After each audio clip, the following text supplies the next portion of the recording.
Di hari saat putriku hampir mati membeku, aku telah melepas sisi kemanusiaanku.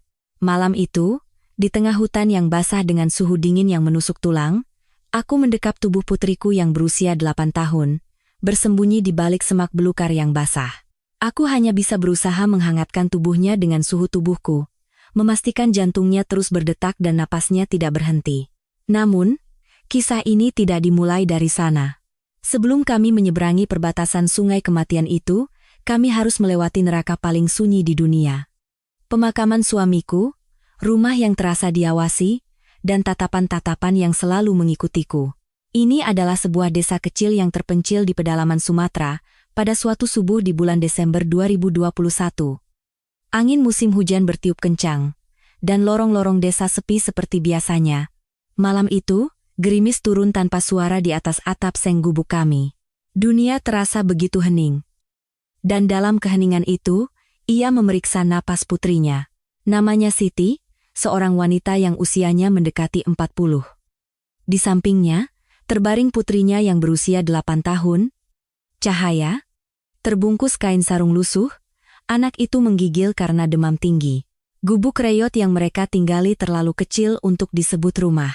Dindingnya terbuat dari anyaman bambu yang sudah lapuk, dan saat musim hujan, di dalam terasa lebih dingin daripada di luar. Suhu dingin terasa menusuk tulang, bahkan embusan napas pun terasa menjadi dingin. Gagang panci tua sudah lama patah, dan tumpukan kayu bakar di dapur sudah habis sejak 3 hari yang lalu. Siti menghangatkan air dengan tangannya, membasahi sehelai kain, dan dengan hati-hati meletakkannya kembali di dahi putrinya. "Ibu, kenapa aku sakit terus?" Suara Cahaya terdengar seperti tetesan air dari atap yang bocor. Sangat lemah, sangat rapuh, seolah bisa hilang kapan saja. Siti mencoba tersenyum, tetapi sudut bibirnya tak sanggup terangkat. Dia bergumam pelan, agar tak ada yang mendengar, apakah anak ini bisa bertahan lebih lama di sini? Dia menatap kalender usang yang tergantung di dinding. Desember 2021, dan sebuah tanggal yang dilingkari dengan spidol merah. Hari yang dijanjikan, tinggal 4 hari lagi. Pada hari itu, dia harus menggendong putrinya dan menyeberangi sungai itu. Di malam tanpa cahaya, melewati hutan yang dijaga oleh para preman dan suara tembakan, mereka harus menyeberangi sungai deras yang membekukan tubuh untuk bisa sampai ke seberang. Mereka harus mempertaruhkan nyawa untuk bisa tetap hidup. Siti mendekat dan menggenggam erat tangan putrinya. Melihat jari-jari mungil yang lemah itu, yang bahkan tak pernah bisa digenggamnya dengan benar, ia bertekad dalam hati. Sudah 6 bulan, sejak suaminya meninggal. Dia, seorang aktivis desa, dijemput paksa karena dianggap melawan pejabat korup setempat, dan yang kembali hanyalah jasadnya yang dingin. Sejak saat itu, Siti dan Cahaya menjadi target pengawasan. Setiap pagi, kepala dusun datang untuk memeriksa, dan setiap malam, seseorang berpatroli di sekitar gubuk mereka. "Cahaya," panggil Siti. Mata anak itu perlahan terbuka. "Sebentar lagi. Nak, ibu janji, kalau kamu bertahan sedikit lagi, ibu akan membawamu ke tempat yang hangat." Cahaya mengangguk, tetapi gerakan kecil itu pun tampak sangat berat baginya. Demamnya terus naik. Tidak ada obat, dan mereka tidak bisa pergi ke puskesmas. Keluarga seorang pembangkang yang pergi ke fasilitas kesehatan hanya akan menimbulkan kecurigaan yang lebih besar.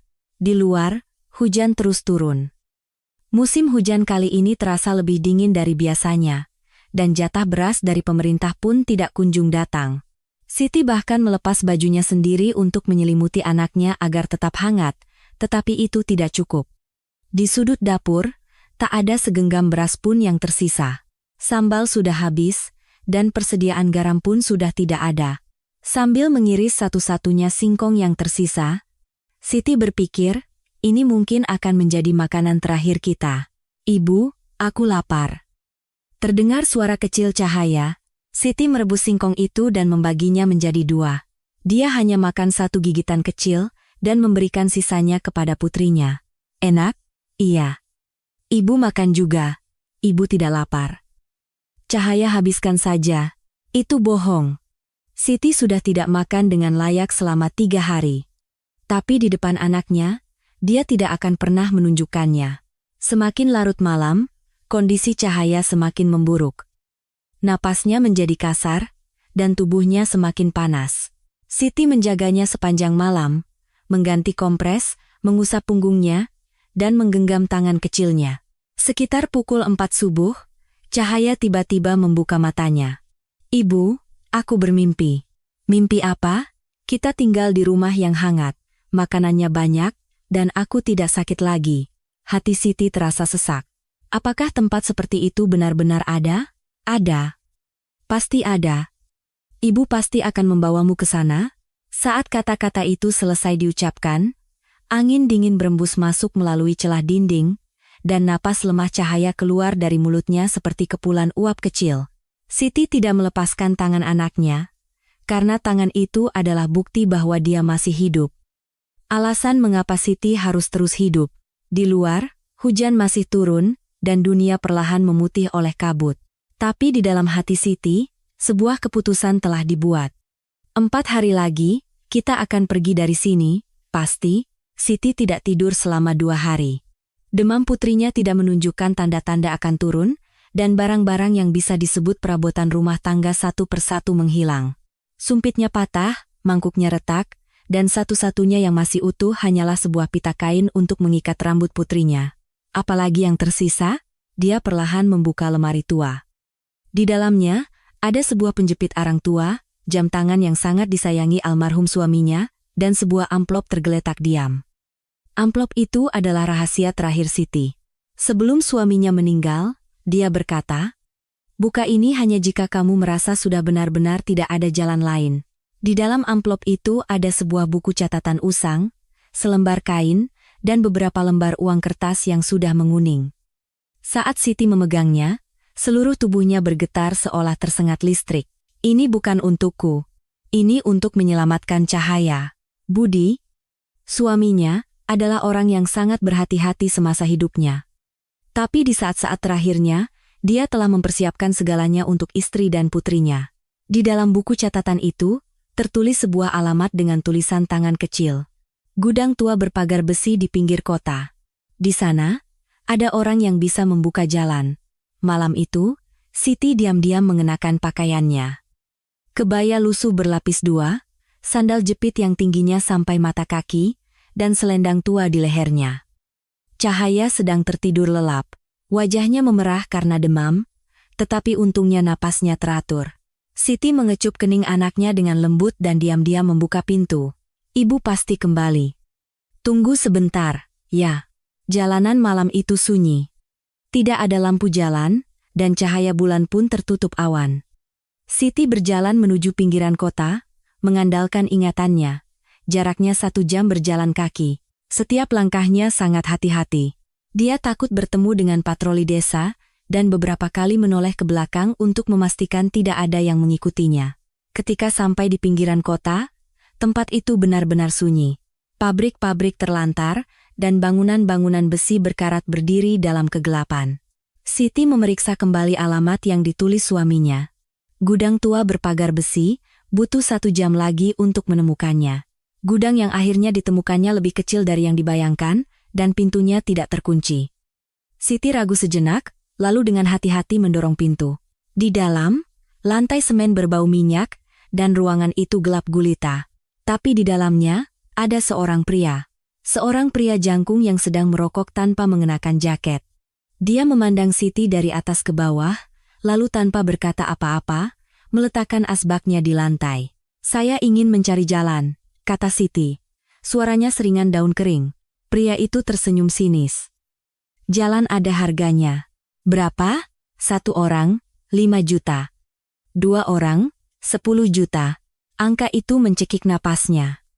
10 juta adalah jumlah yang belum pernah ia lihat seumur hidupnya. Tapi Siti tidak ragu. Dia mengeluarkan amplop itu. "Ini semua yang saya punya. Kekurangannya akan saya lunasi setelah sampai di seberang." "Melunasi?" Pria itu tertawa kecil sambil mendekat. "Semua orang berkata begitu. Katanya akan menghubungiku setelah sampai di seberang. Tapi tidak ada kabar. Yang ada malah nama mereka muncul di berita." Keheningan menyelimuti mereka. Siti menatap lurus ke arah pria itu, tanpa rasa takut, tanpa air mata, tanpa permohonan. Ini bukan utang, tapi janji. Jika ini bisa menyelamatkan anak saya, apa yang tidak akan saya berikan?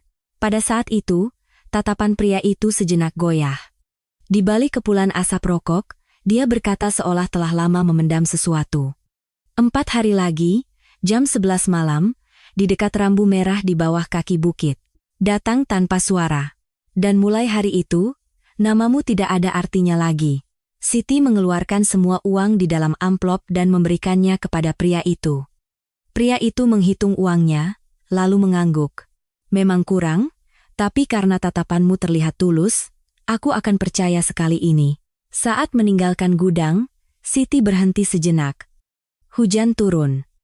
Butiran air jatuh tanpa suara di jalanan yang gelap.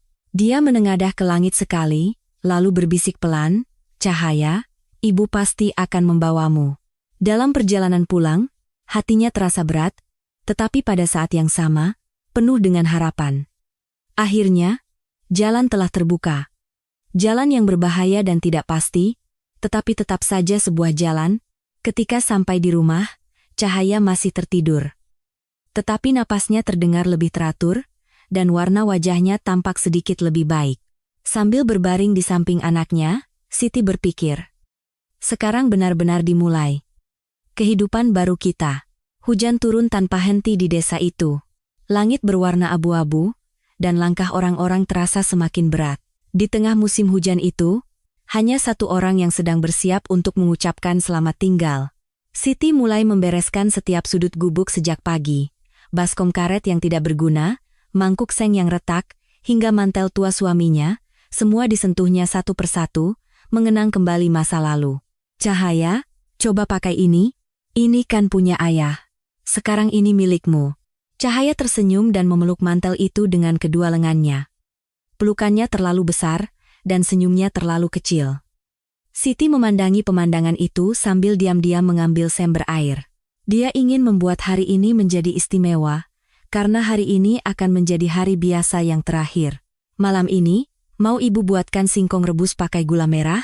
Benarkah, Bu?" "Ibu dapat singkong?" "Iya. Ada yang memberikannya sebagai hadiah." Sebenarnya, itu dibeli dengan menjual cincin terakhirnya. Cincin kawinnya. Cincin yang Budi sematkan di jarinya saat mereka menikah. Siti berusaha untuk tidak menangis saat menjualnya, tetapi akhirnya air matanya jatuh. "Maafkan aku, Mas. Tapi aku harus menyelamatkan putri kita." Saat asap mengepul dari dapur, Cahaya sedang menggambar sesuatu di dinding. Dengan jarinya, ia menggambar sebuah keluarga, dan di tengahnya, ia sendiri sedang tersenyum. Dalam gambar itu, ayahnya tinggi, ibunya berambut panjang, dan dirinya kecil tetapi tersenyum cerah. Di sebelahnya, ada sebuah rumah, beberapa awan, dan matahari yang bersinar. Siti melihat gambar itu dan menggigit bibirnya, agar hatinya yang hancur tidak terlihat. "Cahaya." "Iya, besok kita pergi jalan-jalan, ya? Benarkah? Kemana?" "Ke kota yang hangat. Tempat kita bisa makan sepuasnya." "Sungguh? Sungguh. Dan di sana juga ada sekolah." "Sekolah? Aku sangat ingin pergi ke sekolah." Mata Cahaya berbinar. Sekolah adalah tempat yang belum pernah ia kunjungi. Sebagai keluarga yang diawasi, Cahaya tidak bisa mendapatkan pendidikan yang layak. "Kita berjanji, ya, sama ibu. Di sana nanti, kita akan menjadi orang yang paling banyak tersenyum di dunia." "Iya, janji?" Cahaya mengulurkan jari kelingkingnya, dan Siti pun mengaitkan jari kelingkingnya. Keduanya tahu betapa berharganya saat itu. Saat malam tiba, singkong rebus itu pun matang. Meskipun hanya hidangan sederhana yang terbuat dari 3 potong singkong kecil, bagi Cahaya, itu adalah makanan paling lezat di dunia. "Ibu, ini enak sekali." "Iya, makan yang banyak, ya." Siti memberikan bagiannya kepada Cahaya. Dia ingin anaknya memiliki sedikit lebih banyak tenaga, agar tidak kelelahan dalam perjalanan nanti. Semakin larut malam, hati Siti semakin berat. Besok, semua ini akan berakhir. Ruangan kecil ini, gambar yang dibuat Cahaya, kenangan makan singkong rebus bersama. Cahaya tertidur lebih awal. Malam ini, tidurnya sangat lelap, Siti memandangi wajah putrinya yang tertidur untuk waktu yang lama. Wajah kecil yang rapuh, bulu mata yang panjang dan lentik, bibir yang sedikit terbuka. Jangan lupakan wajah ini. Apapun yang terjadi, malam itu, Siti tidak bisa tidur. Putrinya tertidur lelap, tetapi ia menahan napas sambil menatap langit-langit. Di luar selimut terasa dingin, dan di dalam selimut terasa berat. Yang memberatinya adalah rasa takut. Bagaimana jika besok gagal? Bagaimana jika aku tidak bisa bertahan sampai akhir? Anak ini. Hal-hal yang bahkan tidak ingin ia bayangkan melintas di benaknya. Bisa saja mereka tenggelam saat menyeberangi sungai, atau tertangkap oleh penjaga perbatasan, dan kemudian Cahaya akan ditinggalkan sendirian. Siti menyingkap selimut dan diam-diam membuka jendela. Di luar, hujan mulai reda. Dia mengulurkan telapak tangannya ke arah langit. Tetesan air hujan jatuh di punggung tangannya dan langsung meleleh. Lalu, ia membuka mulutnya. Kau dengar, kan? Wajah Budi, orang yang terakhir kali memegang tangannya, terlintas di benaknya. Aku akan menepati janji itu. Aku pasti akan menyelamatkan anak kita. Angin berembus dan mengibaskan rambut Siti. Seolah-olah Budi menjawabnya. Setelah menutup jendela kembali, Siti berbaring di samping putrinya, dan tanpa suara, ia menggenggam erat tangan putrinya. Tangan Cahaya terasa hangat. Beberapa hari yang lalu, tangan itu dingin dan basah, tetapi hari ini terasa hangat, seolah-olah dia bersemangat menantikan perjalanan besok. Putriku, percayalah pada ibu pasti akan melindungimu. Sekitar pukul 4 subuh, Cahaya bergerak dalam tidurnya. Ibu, iya. Tidurlah, aku bermimpi. Mimpi kita naik kereta api ke suatu tempat. Mimpi yang bagus, ya. Iya. Aku melihat pemandangan indah di luar jendela, dan banyak orang. Siti menepuk-nepuk punggung putrinya. Cahaya kembali tertidur lelap. Besok, kita mungkin benar-benar akan naik kereta api. Tidak, kita pasti akan menaikinya. Siti memandangi seisi rumah untuk terakhir kalinya. Ruang kecil tempat mereka tinggal, dingin dan sempit, tetapi penuh dengan kenangan berharga. Sekarang, persiapan sudah selesai. Yang tersisa hanyalah menyeberangi sungai. Pukul 22.45. Dia mengencangkan kembali syal di leher putrinya. Pipi Cahaya berwarna merah muda, dan kedua matanya berada di antara kantuk dan kegembiraan. Ibu, kita benar-benar pergi? Iya. Jangan bicara apa-apa, pegang tangan ibu erat-erat. Takut? Sedikit. Tapi tidak apa-apa. Kita kan mau jalan-jalan. Cahaya mengangguk, dan Siti menarik napas panjang. Dia tidak menutup pintu, dia takut hatinya akan hancur jika melakukannya. Di bawah kakinya, lumpur setinggi lutut, dan tidak ada cahaya bintang. Bulan pun bersembunyi malam itu. Waktu di mana semua keberadaan menjadi bayangan dan menghilang. Tempat yang dijanjikan adalah jalan setapak di dalam hutan, di bawah rel kereta api di pinggiran desa. Penyelundup itu bilang akan datang di dekat Rambu Merah. Cahaya kecil, dan Siti diam. Mereka berjalan tanpa sepatah kata pun, menggerakkan telapak kaki mereka seolah-olah mendorong agar tidak menimbulkan suara saat menginjak lumpur. Malam itu, angin tidak terlalu kencang, tetapi jika suara napas mereka terdengar, semuanya akan berakhir. Siti menggenggam erat tangan kecil Cahaya. Melalui tangan itu, ia bisa merasakan suhu tubuh anaknya, dan detak jantungnya pun ikut terasa. Bukti bahwa ia masih hidup. Setelah berjalan sekitar 30 menit, Cahaya berbisik pelan, "Ibu, kakiku kedinginan." Siti langsung menggendong anaknya. Cahaya seringan bulu, saking ringannya, justru membuatnya khawatir. Sebentar lagi kita sampai. Jalanan semakin sulit. Jalan yang biasanya tidak dilewati orang, kini semakin sulit karena tergenang air dan lumpur.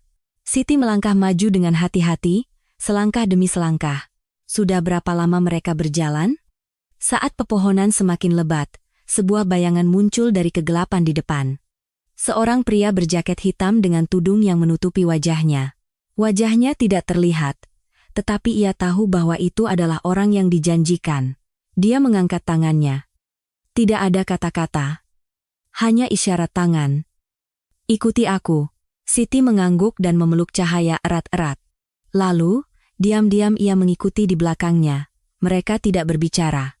Yang ada hanyalah suara langkah kaki di atas lumpur. Mungkin itu adalah kesedihan yang menutupi jejak kaki ketiga orang itu. Hutan semakin lebat, dan jalanan semakin terjal. Napas Siti mulai terengah-engah.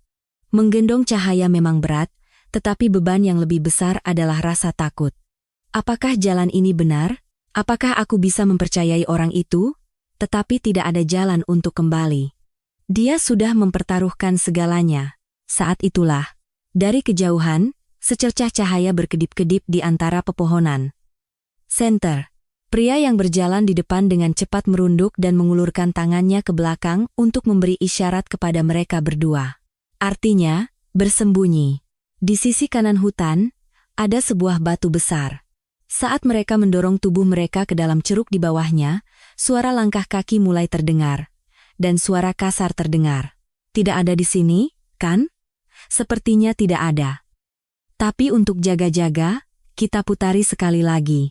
Mereka adalah centeng-centeng suruhan pejabat itu. Jantung Siti berdebar kencang hingga ke tenggorokan. Cahaya gemetar, dan Siti dengan lembut menutup mulut anaknya dengan tangannya. Jika ketahuan saat ini, semuanya akan berakhir. Tidak hanya nyawa mereka, tetapi juga penyelundup itu, dan semua orang yang telah membantu mereka sampai sekarang, akan dalam bahaya. Krak. Dari suatu tempat, terdengar suara dahan kering patah. Cahaya senter tiba-tiba mendekat, dan seluruh tubuh Siti membeku.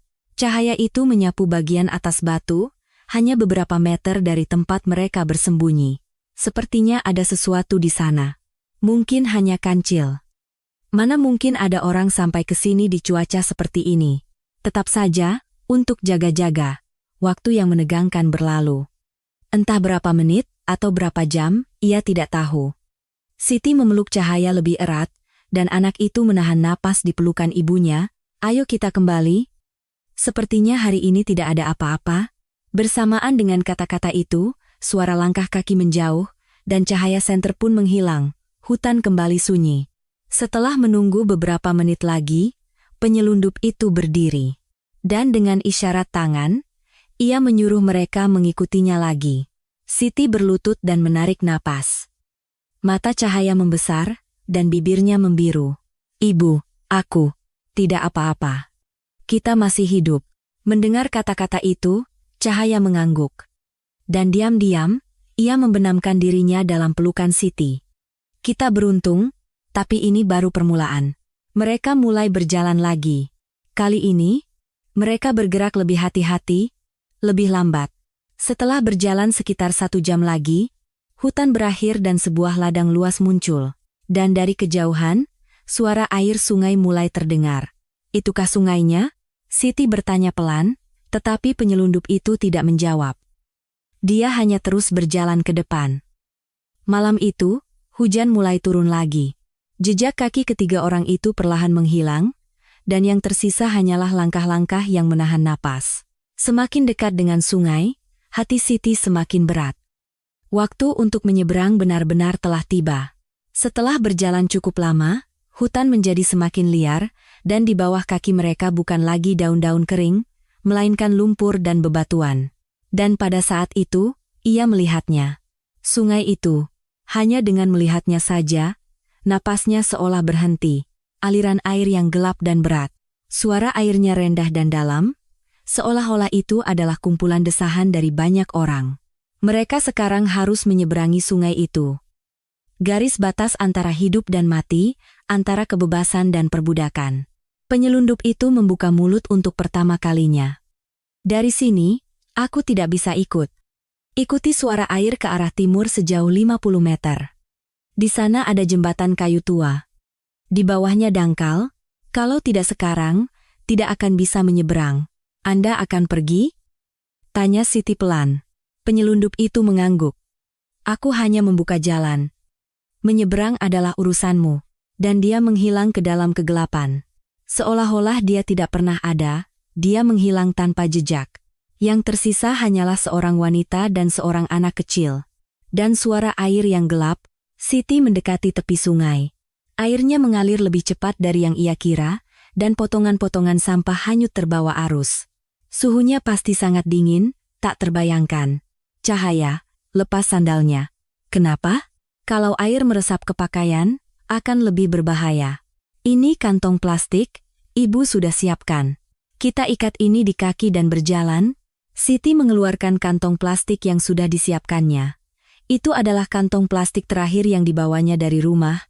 Dia membungkus kaki kecil Cahaya dan mengikatnya erat dengan tali. Cahaya gemetar, tetapi menuruti kata-kata ibunya.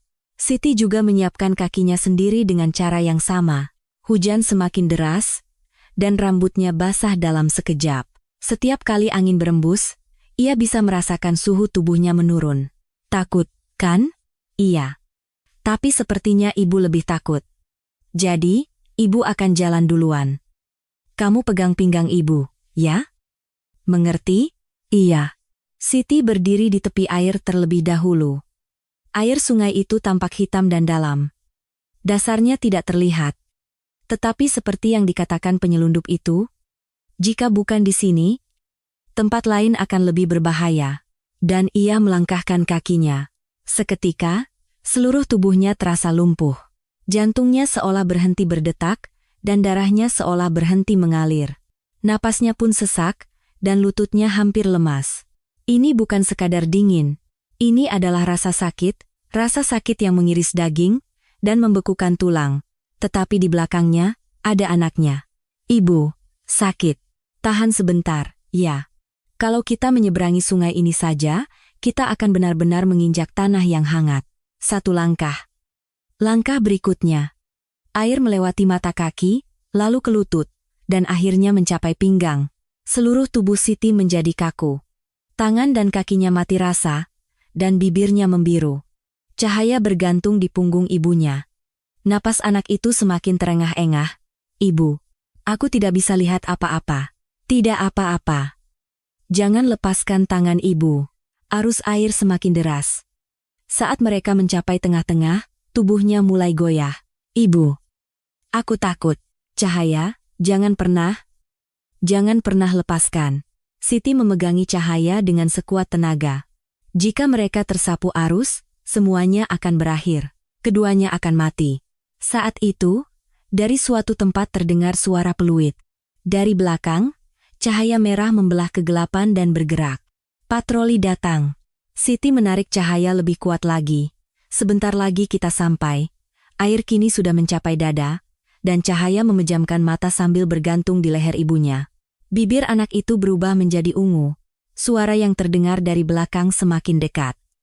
Suara gonggongan anjing juga terdengar. Anjing pelacak.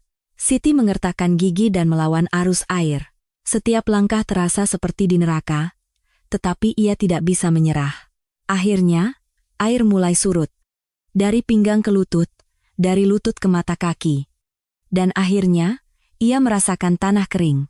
Sesampainya di seberang sungai, lutut Siti lemas dan ia terjatuh.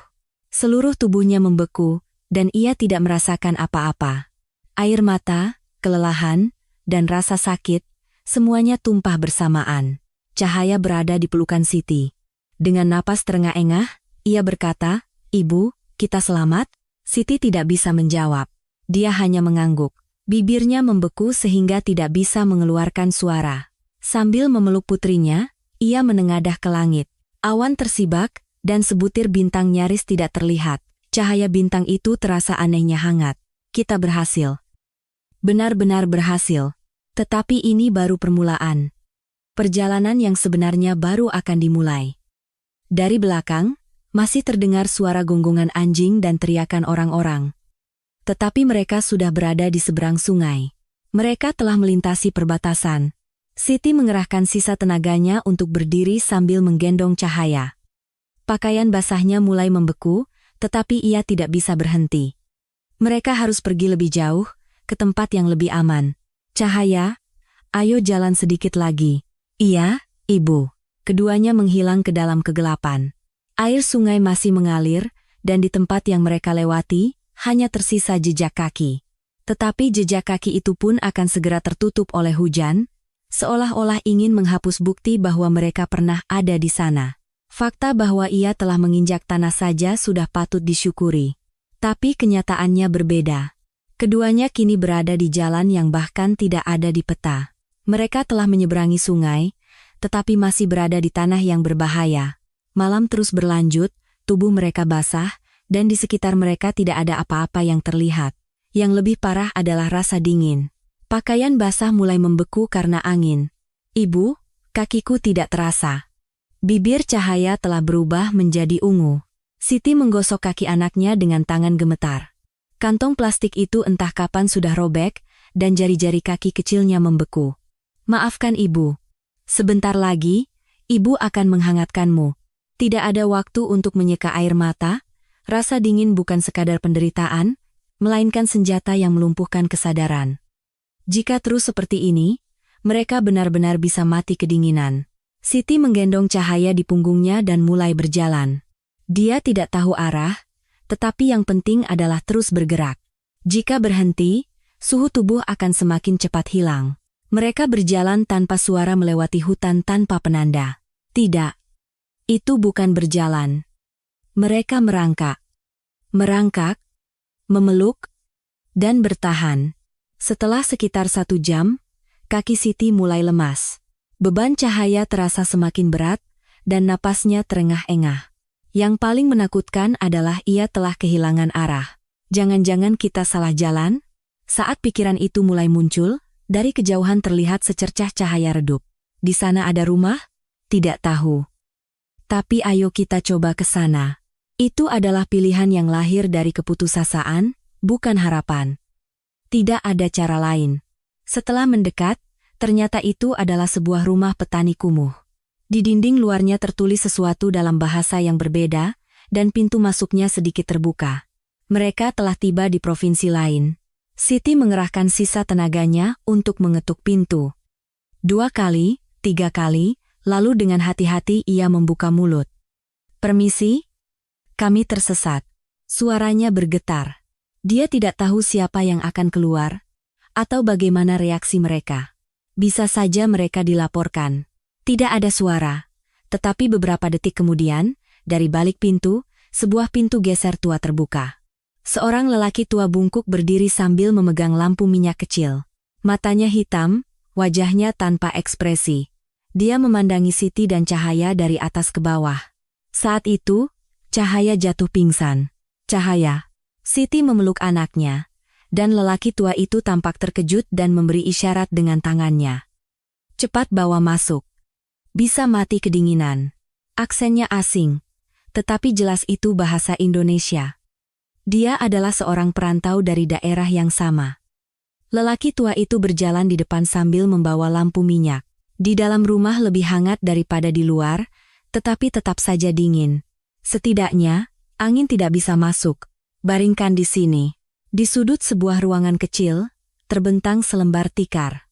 Siti membaringkan Cahaya di sana dan melepaskan pakaian basahnya. Tubuh anak itu dingin dan gemetar. "Ada selimut lagi?" Lelaki tua itu membawakan 2 selimut tua lagi. Meskipun tipis, itu lebih baik daripada tidak ada sama sekali. Siti membungkus Cahaya rapat-rapat dengan selimut. Terima kasih banyak." Lelaki tua itu masuk ke dapur tanpa berkata apa-apa. Sesaat kemudian, ia kembali membawa sebuah baskom berisi air panas. Rendam kakinya. Bisa kena radang dingin. Siti menundukkan kepala sebagai tanda terima kasih. Saat kaki kecil Cahaya direndam dalam air hangat, anak itu mengerang pelan. "Sakit, tidak apa-apa. Ini karena mulai hangat." Tetapi kondisi Cahaya tidak baik, sepertinya suhu tubuhnya sudah terlalu banyak turun, wajahnya pucat, dan bibirnya masih membiru. Malam itu, mereka bisa merebahkan tubuh di sudut sebuah gubuk yang sunyi. Selimutnya tipis dan ruangannya dingin, tetapi di dalamnya ada napas, ada kehidupan. Tetapi saat fajar, kondisi Cahaya semakin memburuk. Dia demam tinggi, "Ibu, kepalaku sakit, perutku juga." Rasa dingin dan syok saat menyeberangi sungai sepertinya telah memberikan dampak besar pada tubuh kecil anak itu. Siti membasahi handuk dengan air dingin dan menyeka dahi putrinya. Tangannya gemetar, air matanya pun jatuh. Setelah bersusah payah menyeberangi sungai, ia tidak bisa kehilangan anaknya di sini. "Tidak apa-apa. Ibu di sini." Tiba-tiba, sebuah tangan asing menyodorkan sebuah kantong kompres hangat. Itu adalah lelaki tua itu. "Pakai ini saja. saya juga punya anak perempuan. Tatapan lelaki tua itu telah berubah. Awalnya, tatapannya waspada, tetapi sekarang penuh dengan belas kasihan. Putri Bapak di mana? Pergi merantau ke Jakarta. 10 tahun yang lalu, lelaki tua itu juga hidup terpisah dari keluarganya. Karena itu, ia bisa memahami situasi Siti dan Cahaya. Bapak tidak rindu dengan putri Bapak? Setiap hari rindu. Tapi tidak bisa pergi. Tangan lelaki tua itu kecil dan kasar, tetapi di dalamnya ada keinginan untuk menolong. Siti menundukkan kepalanya pelan. Terima kasih. Sepertinya kami bisa selamat. Tetapi Siti tahu, tempat ini juga bukan tempat yang aman. Jika ketahuan oleh aparat, mereka bisa dipulangkan kembali ke desa. Ketika Cahaya pulih, mereka harus pergi lagi. Malam itu, sambil menjaga Cahaya, Siti berpikir. Kita bahkan belum sampai setengah jalan. Dari sinilah yang sebenarnya dimulai. Di luar, hujan masih turun, dan dunia sunyi. Tetapi dalam keheningan itu, keduanya menumbuhkan harapan baru. Subuh. Ruangan itu sunyi, tetapi dalam keheningan itu, ada sesuatu yang sedang runtuh. Napas Cahaya kasar dan pipinya kering kerontang. Ujung jarinya pucat, dan kelopak matanya setengah tertutup. Guncangan saat menyeberangi sungai sepertinya telah menghancurkan tubuh kecil anak itu sepenuhnya. Siti duduk di samping anaknya, mengganti kompres sepanjang malam. Tetapi demamnya tidak mau turun. Justru semakin panas. Cahaya? Tidak apa-apa? Mata anak itu setengah terbuka. Ibu? Aku takut. Ada ibu di sini? Tidak akan terjadi apa-apa. Aku bermimpi. Ibu menghilang. Jadi aku menangis terus. Siti menelan air mata yang ditahannya. Kata-kata anak itu bukanlah mimpi, melainkan firasat, dan sebuah peringatan. Kondisi Cahaya terus memburuk. Di daerah terpencil seperti ini, tanpa obat dan tanpa perawatan yang layak, apakah anak itu bisa bertahan? Saat itu, pintu kamar terbuka sedikit, dan lelaki tua itu masuk dengan diam-diam. Kalau begini terus, anak ini tidak akan bertahan. Ekspresi lelaki tua itu serius. Dia juga tahu betapa gawatnya situasi ini. Di mana saya bisa mendapatkan obat? Apotek jauh. Lagi pula, akhir-akhir ini pemeriksaan ketat, kalau tidak punya KTP, pasti akan dilaporkan. Mendengar kata-kata itu, bibir Siti memucat. Bagi mereka yang tidak memiliki KTP, mendapatkan layanan medis yang normal pun mustahil. Lalu, apa yang harus saya lakukan? Lelaki tua itu ragu sejenak, lalu berkata, saya akan kenalkan satu orang. Dia bukan orang yang bisa dipercaya, tapi mungkin bisa menyelamatkan nyawa. Siti menatap Cahaya lagi, napas anak itu semakin lemah. Tidak ada pilihan lain? Apapun caranya, anakku akan kuselamatkan.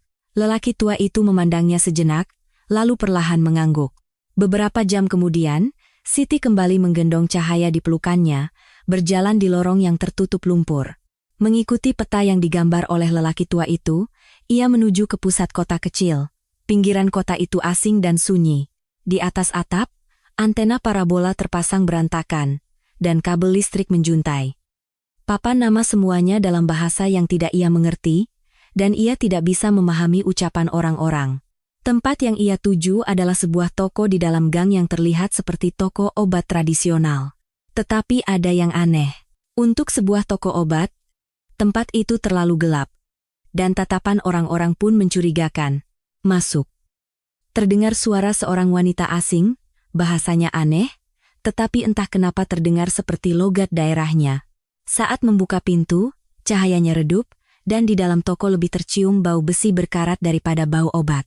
Di dinding, terpajang ramuan-ramuan obat, tetapi sepertinya itu bukan apotek resmi. Di belakang meja kasir, berdiri seorang wanita berusia sekitar 40-an. Dia memandangi Siti dengan tatapan tajam. Bagaimana kondisi anaknya? Tanya wanita itu dalam bahasa daerah mereka. Ternyata dia juga seorang perantau. Demamnya tinggi sekali. Napasnya juga sesak. Aku akan berikan obat penurun panas dan antibiotik. Tapi, wanita itu menatap lekat. Uangnya tidak usah sekarang. Tapi nanti, ingat, kamu berutang budi pada siapa? Siti terdiam sejenak. Itu berarti ia harus membayar harga. Tetapi saat ini, Yang terpenting adalah menyelamatkan Cahaya. Terima kasih. Budi ini akan saya ingat sampai mati. Wanita itu mengeluarkan bungkusan obat dari laci. Obat-obatan itu tidak memiliki kemasan atau petunjuk, tetapi lebih baik daripada tidak ada sama sekali. 3 kali sehari setelah makan, beri minum air yang banyak. Lalu, wanita itu memberikan secari kertas kecil kepada Siti. Kalau semakin parah, telepon ke sini. 24 jam diterima. Siti memasukkan bungkusan obat dan kertas itu ke dalam sakunya dan menundukkan kepala. Terima kasih banyak. Dalam perjalanan pulang sambil menggendong Cahaya dan membawa bungkusan obat, hujan masih turun dan tidak ada seorang pun di jalan. Tetapi Siti bisa merasakannya. Seseorang sedang mengawasi mereka. Tempat ini juga tidak sepenuhnya aman. Dia bergumam pelan. Cahaya, kamu harus hidup. Kalau kali ini kamu bertahan, semuanya akan benar-benar berakhir. Dunia yang hangat akan segera datang. Setelah kembali ke rumah dan memberikan obat, kondisi Cahaya mulai membaik sedikit demi sedikit. Demamnya sedikit turun, dan napasnya menjadi lebih lega. Malam itu, Cahaya perlahan membuka matanya. Ibu, iya. Rasanya aku akan hidup. Siti menggenggam erat tangan Cahaya. Tangan itu sedikit lebih hangat daripada 2 hari yang lalu. Iya, Cahayaku berhasil mengalahkannya. Tetapi Siti tahu, mereka tidak bisa tinggal lama di sini. Rumah lelaki tua itu dan desa ini hanyalah tempat perlindungan sementara. Ketika Cahaya pulih sepenuhnya, mereka harus pergi lagi. Lebih jauh, ke tempat yang lebih aman. Dan sampai akhirnya mereka tiba di tanah yang benar-benar bebas. Sambil menatap keluar jendela, ia bertekad. Jika anak ini hidup, aku bisa melakukan apa saja. Beberapa hari kemudian, ketika Cahaya bisa tersenyum lagi, Siti akan mengetahui apa harga dari obat itu. Tetapi sampai saat itu, fakta bahwa putrinya masih hidup sudah lebih dari cukup. Beberapa minggu telah berlalu sejak Cahaya pulih. Di sebuah desa kecil di Pulau Jawa, Siti dan Cahaya hidup dengan tenang. Cahaya kini sudah cukup sehat untuk keluar dan bermain. Dan Siti bekerja mencuci piring di sebuah warung kecil untuk mengumpulkan uang. Tetapi kedamaian itu tidak berlangsung lama. Suatu pagi, lelaki tua itu datang dengan tergesa-gesa. Cepat kemasi barang-barang kalian, aparat sedang menyisir seluruh desa ini. Kenapa? Ada apa? Penyisiran besar-besaran terhadap pendatang ilegal sudah dimulai. Sejak tadi malam, belasan orang di desa sebelah sudah ditangkap. Wajah Siti memucat. Dia segera membangunkan Cahaya. Cahaya, bangun. Kita harus pergi. Kenapa? Kita mau kemana? Kita sudah janji, kan? Kita akan pergi ke tempat yang lebih hangat. Lelaki tua itu memberikan secari kertas kepada Siti. Orang ini tinggal di Jakarta. Namanya Pak Surya. Dia pernah menolong orang-orang dari daerah kita. Kalian harus melalui orang ini untuk bisa sampai ke tempat yang benar-benar aman. Di kertas itu tertulis nama dan nomor telepon. Apakah dia bisa dipercaya? Di dunia ini tidak ada orang yang bisa sepenuhnya dipercaya. Tapi tidak ada jalan lain. Tempat ini sudah tidak aman lagi. Sebelum lelaki tua itu selesai berbicara, dari kejauhan terdengar suara sirine. Mobil aparat sedang memasuki desa. Pergi sekarang. Lewat pintu belakang. Siti menggendong Cahaya dan berlari lewat pintu belakang. Hanya satu tas dan sisa uang terakhir yang mereka bawa. Mereka keluar dari desa melalui jalan setapak di perbukitan. Dari belakang, terdengar suara gonggongan anjing dan teriakan keras. Pencarian sudah dimulai. Ibu, aku takut. Tidak apa-apa. Ada ibu di sini. Mereka berjalan sambil bersembunyi sepanjang hari. Saat matahari terbenam, mereka tiba di sebuah stasiun kereta kecil. Dengan tangan gemetar, Siti menelepon Pak Surya. Halo, saya. Yang direkomendasikan oleh bapak tua itu. Ah, saya mengerti. Sekarang Anda di mana? Siti memberitahukan lokasinya. Dan Pak Surya menjawab, tunggu di sana. 2 jam lagi saya datang. 2 jam terasa seperti selamanya. Sambil memeluk Cahaya di sudut ruang tunggu stasiun, setiap orang yang lewat terlihat seperti aparat bagi Siti. Akhirnya, Pak Surya muncul. Seorang pria berusia 40-an dengan pakaian biasa, tetapi tatapannya tajam. Ikuti saya. Setelah naik ke mobil tua, Pak Surya berkata, "Kita harus ke Jakarta dulu. Di sana, kita akan bergabung dengan yang lain." Yang lain? Bukan hanya kalian yang pergi. Ada 5 keluarga lain. Perjalanan dari stasiun itu ke Jakarta memakan waktu 20 jam. Setiap kali ada pemeriksaan KTP, jantung Siti serasa mau copot. Meskipun itu KTP palsu yang diberikan oleh Pak Surya, ia tidak tahu kapan akan ketahuan. "Tolong tunjukkan KTP-nya." Ketika seorang petugas kereta mendekat, tangan Siti gemetar. Cahaya berpura-pura tidur di pelukan ibunya. "Mau kemana?" "Ke Jakarta." Menjenguk kerabat yang sakit, petugas itu mengamati KTP dengan saksama. Beberapa detik terasa seperti beberapa jam. "Baik. Hati-hati di jalan." Baru setelah petugas itu pergi, Siti bisa bernapas lega. Sesampainya di Jakarta, Pak Surya membawa mereka ke sebuah penginapan kecil. Di sana, mereka bertemu dengan keluarga pendatang lain. Sepasang suami istri berusia 30-an dengan seorang putra berusia 10 tahun, dan seorang nenek berusia 60-an dengan cucu perempuannya yang berusia 20-an. Semua wajah mereka lelah, tetapi mereka memiliki harapan yang sama. "Mulai sekarang, perjalanan panjang akan dimulai," kata Pak Surya sambil membentangkan sebuah peta. "Dari Jakarta ke Surabaya dengan kereta, 30 jam. Dari sana ke pelabuhan penyeberangan dengan bus, 10 jam. Lalu, dia berhenti sejenak. Dari pelabuhan, kita harus berjalan kaki. Melewati perkampungan liar dan hutan bakau, tidak akan mudah." "Berapa lama?" "Jika lancar, 1 minggu. Tapi," ekspresinya menjadi gelap, "jika tertangkap di tengah jalan, semuanya berakhir." Malam itu, Siti menggenggam tangan Cahaya dan berkata, "Cahaya, kali ini perjalanannya benar-benar jauh. Meskipun sulit, kamu harus dengarkan kata-kata ibu." "Ya, iya. Ibu. Apa kita benar-benar bisa pergi ke kota yang hangat?" "Bisa. Karena kita sudah sejauh ini, kita pasti bisa sampai ke akhir." Keesokan paginya, mereka meninggalkan Jakarta. Di dalam kereta menuju Surabaya, Siti menatap keluar jendela dan berpikir, sekarang benar-benar tidak ada tempat untuk kembali. Hanya bisa terus maju. Perjalanan bus dari Surabaya ke pelabuhan penyeberangan terasa seperti mimpi buruk. Di dalam bus tua yang melaju di jalanan berlubang, Cahaya terus muntah, dan orang lain pun kelelahan. Setiap kali melewati pos pemeriksaan, semua orang menahan napas. "Kita sudah hampir sampai di pelabuhan," kata Pak Surya, tetapi wajahnya juga tegang. Akhirnya, mereka tiba di dekat pelabuhan penyeberangan. Tetapi ini bukanlah pelabuhan resmi. Itu adalah tempat terpencil di tengah hutan bakau. Dari sini, kita harus berjalan kaki. Akan ada pemandu lain yang datang. Itu adalah saat perpisahan dengan Pak Surya. Dia memberikan sebuah kantong kecil kepada Siti. "Ini sedikit uang. Pakai jika perlu. Terima kasih banyak. Semoga selamat sampai tujuan." Pemandu baru itu adalah orang lokal. Dia bisa sedikit berbahasa Indonesia. "Ikut saya." Diam-diam. Pukul 10 malam, mereka masuk ke dalam hutan lebat. Mereka berjalan mengikuti jalan yang bahkan tidak bisa disebut jalan. Duri-duri merobek pakaian mereka, dan kaki mereka tersandung batu hingga terjatuh. "Ibu, kakiku sakit," kata Cahaya sambil menahan tangis. Siti menggendong anaknya di punggung dan terus berjalan.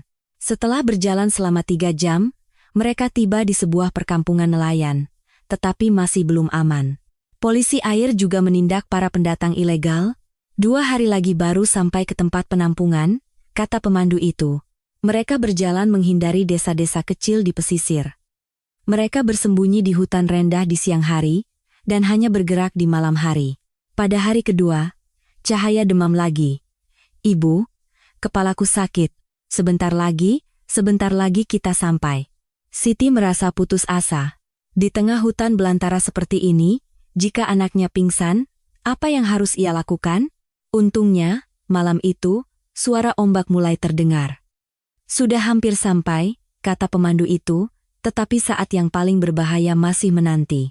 Laut di depan mereka ternyata lebih luas dan ombaknya lebih besar dari yang diperkirakan. Dalam kegelapan, hanya suara ombak yang terdengar. "Dari sini, kita harus naik perahu," Ke seberang sana, sekitar 200 meter. Sebuah perahu kayu kecil terikat di tepi pantai. Terlihat terlalu kecil untuk ditumpangi oleh 7 orang. Berbahaya. Arusnya deras dan dalam. Jangan bersuara, peringat pemandu itu. Saat naik ke perahu, Siti teringat saat menyeberangi sungai di desanya. Tetapi kali ini adalah yang terakhir. Perahu itu berangkat. Dalam kegelapan, hanya suara air yang terdengar. Cahaya gemetar di pelukan ibunya. Saat sampai di tengah-tengah, tiba-tiba arus kuat mengguncang perahu. Pegang erat-erat, perahu itu miring dengan tajam.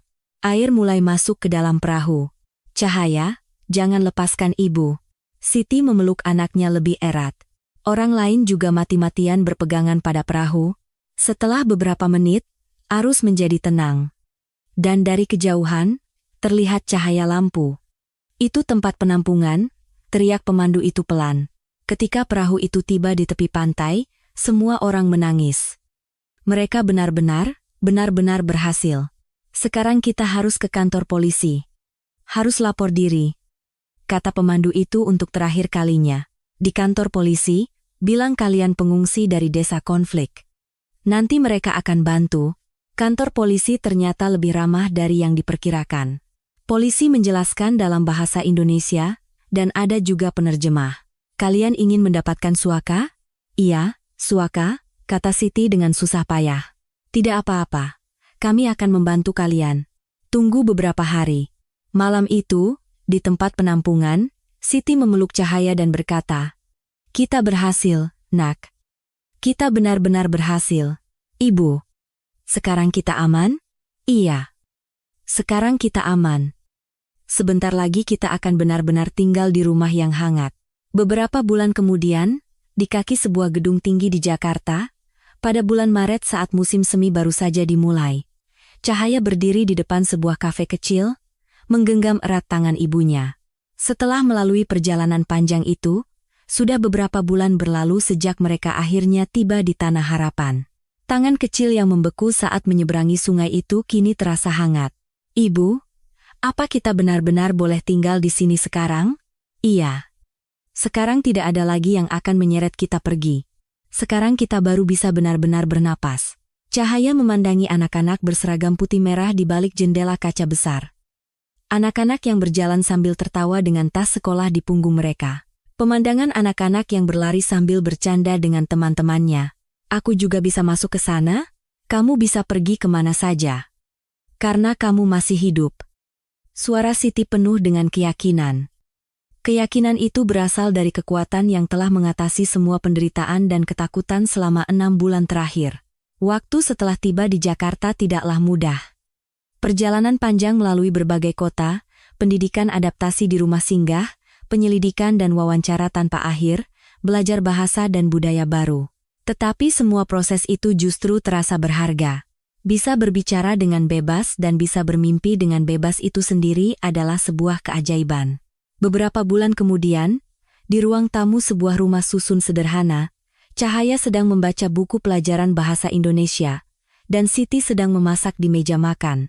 "Ibu, kata ini apa artinya? Harapan itu apa?" "Harapan adalah keyakinan bahwa hari esok akan lebih baik dari hari ini. Kalau begitu, kita juga punya harapan? Kita sendiri adalah harapan." Cahaya. Di luar jendela, hujan musim semi turun. Hujan itu berbeda dengan hujan di desa mereka, tidak dingin dan tidak berat. Justru hujan yang membersihkan segalanya dan menciptakan sesuatu yang baru. Di atas ambang jendela, ada sebuah pot bunga kecil. Pot bunga pertama yang dibeli Siti. Di pot itu, tertempel sebuah catatan bertuliskan, "Musim semi pertama yang mekar di Tanah Harapan." Sebuah tunas kecil telah tumbuh. Daun-daun hijau kecil tumbuh sedikit demi sedikit. Persis seperti kehidupan baru mereka. "Ibu, nama bunga ini apa?" "Itu bunga kembang sepatu. Bunga yang mekar pertama kali saat musim semi datang." "Kita juga datang di musim semi?" "Iya. Kita adalah musim semi itu sendiri." Malam itu, Siti duduk dengan tenang dan menatap mata Cahaya, lalu berkata, "Cahaya. Iya, bagi ibu, kamu adalah harapan terbesar di dunia ini." Cahaya memiringkan kepalanya dan tersenyum. Senyum itu sama sekali berbeda dengan mosep anak yang gemetar kedinginan 6 bulan yang lalu. Senyum seorang anak yang sehat, ceria, dan memimpikan masa depan. Ibu juga musim semi bagiku. Waktu itu, ibu menggendongku berjalan di tengah dingin. Mendengar kata-kata itu, Siti diam-diam memeluk anaknya. Sekarang, ia gemetar bukan karena takut, melainkan karena cinta. Kita benar-benar sudah berjalan jauh, ya. Iya. Dan ke depannya, kita akan berjalan lebih jauh lagi. Di luar jendela, lampu-lampu kota berkelip-kelip. Lampu-lampu itu adalah kehidupan orang-orang yang berbeda, tetapi semuanya bersama-sama menciptakan sebuah gambaran besar. Cahaya, beberapa hari lagi, akan benar-benar masuk sekolah. Sekolah sungguhan yang pertama kali ia masuki. Tempat di mana ia bisa berteman dan mengembangkan mimpinya. Ibu, tahu tidak aku mau jadi apa kalau sudah sekolah nanti? Apa? Aku mau jadi guru. Jadi aku bisa menolong anak-anak yang kesulitan sepertiku. Air mata menggenang di mata Siti. Mimpi yang indah, ibu akan membantumu. Ibu mau jadi apa? Mimpi ibu adalah membantu Cahaya mewujudkan mimpinya. Malam itu, Siti tidur nyenyak untuk pertama kalinya setelah sekian lama. Tanpa mimpi buruk, tanpa pikiran cemas, ia tidur dengan tenang. Saat bangun di pagi hari dan membuka jendela, angin musim semi yang hangat berembus masuk. Angin itu membawa serta aroma bunga. Musim semi yang sesungguhnya telah tiba. Hari itu, kami menyeberangi sungai di pedalaman. Dan sekarang, musim semi tumbuh di dalam diri kami. Ternyata, manusia adalah makhluk yang bisa bertahan hidup hanya dengan harapan. Tidak. Manusia adalah makhluk yang bisa terus hidup karena ada harapan. Yang diseberangi Siti dan Cahaya bukan hanya sungai. Mereka menyeberangi batas antara keputusasaan dan harapan, jembatan antara masa lalu dan masa depan, dan pintu antara ketakutan dan cinta. Di seberang sungai itu, benar-benar ada musim semi. Sinar matahari yang hangat, awal yang baru, dan yang terpenting, kebebasan untuk bisa tertawa bersama. Kini, Cahaya setiap hari pergi ke sekolah, bermain dengan teman-temannya, dan mengembangkan mimpinya, Siti. Meskipun dengan pekerjaan kecil, mendapatkan uang dengan kerja keras yang jujur dan mendukung mimpi putrinya. Terkadang, ada hari-hari yang sulit. Beradaptasi dengan dunia baru tidaklah mudah. Tetapi setiap kali itu terjadi, mereka ingat jalan yang telah mereka lalui di malam yang dingin itu, tanpa melepaskan tangan satu sama lain. Di balik angin itu, benar-benar ada musim semi. Bersama orang yang dicintai, mereka membuktikan dengan seluruh tubuh mereka bahwa dingin apapun bisa diatasi, dan sungai apapun bisa diseberangi. Dan hari ini, musim semi mereka terus berlanjut.